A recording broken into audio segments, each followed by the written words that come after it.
just 3 points that I think are important. Number one, they did not participate in the legislative process. And that frustrated all of us, including me, that saw no sign at that point of their willingness to sit down and discuss anything.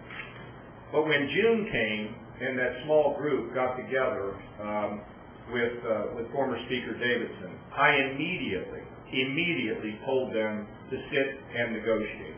And we were very well aware of the framework at which we were discussing.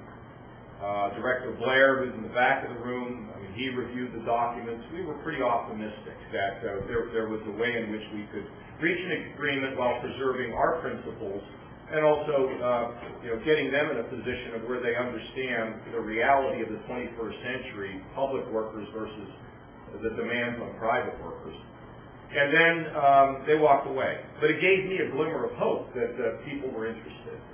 And that, frankly, as we let that was June, this is now August, and I must say that I don't always read newspapers, but I stopped over my break. I had a vacation and thought about where we were and felt, let's give it one more try. I wouldn't have done that without my colleagues and my friends, President Ehouse and Speaker Batchelder.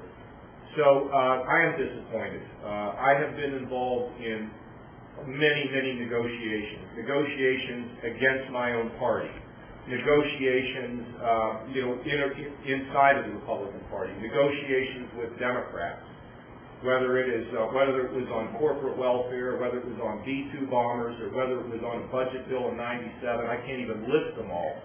I've had a history of being able to work things out. And I'm extremely disappointed that we didn't. And I want to tell you that this weekend I'm delivering the response to President Obama. We make our points, but I also say in there, Republicans should not be stiff-necked either when it comes to putting the country first. And frankly, these union leaders should not be stiff-necked, and we ought to get to the table, and we ought to talk about it. And is it too late? It's never too late, because where there's a will, there's a way.